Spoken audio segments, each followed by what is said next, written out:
कहते हैं कि अगर किसी देश को बर्बाद करना है तो उस देश के युवाओं को बर्बाद कर दो। राहुल गांधी भी अब इस नई स्ट्रेटजी पर काम कर रहे हैं। अब देश में तो उनकी सरकार है नहीं, तो वो कांग्रेस शासित कर्नाटक में देश के भविष्य को बर्बाद करने का एक ऐसा एक्सपेरिमेंट करने जा रहे हैं जिसे सुनकर आपका भी दिमाग झन्ना जाएगा। जी हाँ, शहजादे के कहने पर कर्नाटक की कांग्रेस सरकार 2025 में एक ऐसा कानून लेकर आ रही है जिसमें सिर्फ आरोप के आधार पर हिंदू छात्रों और शिक्षकों को, खास तौर से सवर्णों को अपराधी बना देना आसान हो जाएगा। रिपोर्ट के मुताबिक ये बिल रोहित वेमुला केस की तर्ज पर लाया जा रहा है, जिसने 17 जनवरी 2016 को यूनिवर्सिटी ऑफ हैदराबाद में सुसाइड कर लिया था। 2016 में कांग्रेस ने वेमुला को एक दलित छात्र बताकर इस मुद्दे को जकड़ लिया। 2024 में तेलंगाना पुलिस की जांच में वेमुला के साथ हुई कोई जातिवादी उत्पीड़न सिद्ध नहीं हुआ, जैसा कि कांग्रेस आरोप लगाती है। रिपोर्ट में कहा गया कि रोहित वेमुला दलित नहीं था। दावा यहां तक किया जा रहा है उसने अपनी पहचान उजागर होने के चलते सुसाइड कर लिया। अगर यह क्लोजर रिपोर्ट अगर बीजेपी की किसी सरकार ने जारी की होती तो कांग्रेस कहती कि वेमुला के साथ न्याय नहीं हुआ। लेकिन दिसंबर 2023 में तेलंगाना में कांग्रेस सरकार बनी।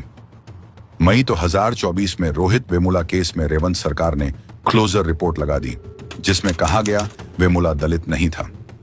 फिर भी कांग्रेस झूठा दलित नैरेटिव गढ़कर उसके नाम पर अंग्रेजों की तरह हिंदुओं को बांटने का कानून लाने जा रही है। वेमुला ने अपने आखिरी खत में साफ लिखा था कि उसकी मौत के कारण किसी और को परेशान नहीं किया जाना चाहिए। लेकिन कांग्रेस अपनी राजनीति चमकाने के लिए रोहित वेमुला की मौत को एक ब्राह्मण बनाम दलित नैरेटिव में बदल रही है। रोहित वेमुला एक्ट कितना खतरनाक। मीडिया रिपोर्ट के अनुसार इस एक्ट में सिर्फ आरोप के आधार पर गिरफ्तारी की खुली छूट है। कानून के उल्लंघन की पहली शिकायत पर 1 साल की जेल और 10,000 रुपए के जुर्माने का प्रावधान है। बार बार शिकायत होने पर व्यक्ति को 3 वर्ष की कैद और 1 लाख रुपए का जुर्माना लगाया जाएगा। इसमें सबसे ज्यादा खतरा सवर्ण छात्र छात्राओं पर है। इसमें SC, ST, OBC और अल्पसंख्यक को शिकायत के अधिकार प्राप्त होंगे। जानकारों की माने तो ये खतरनाक कानून सोनिया गांधी के लाए हिंदू कम्युनल बिल की तरह खतरनाक साबित हो सकता है, जिसमें देश में किसी भी दंगे फसाद का जिम्मेदार बहुसंख्यक आबादी को माना जाता। ऐसा भी हो सकता है कि वेमुला एक्ट का इस्तेमाल कांग्रेस के कार्यकर्ता अपने विरोधी के साथ हुए झगड़े के बदले के रूप में निकाल सकते हैं। और अगर आपको ऐसा लग रहा है कि ये कर्नाटक तक सीमित है तो आप गलत हैं। राहुल गांधी कांग्रेस शासित तीनों ही राज्यों में एक्ट लागू करने की योजना बना रहे हैं। यानी जिस भी राज्य में कांग्रेस की सरकार होगी वहां ये एक्ट राहुल गांधी लागू करवा कर रहेगा।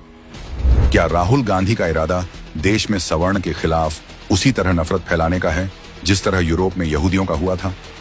ये वही कांग्रेस है जिसने वाजपेयी सरकार में आतंकवादियों के खिलाफ लाए गए पोटा कानून को सत्ता में आते ही वापस ले लिया था, ये कहकर कि इसका दुरुपयोग हो रहा है।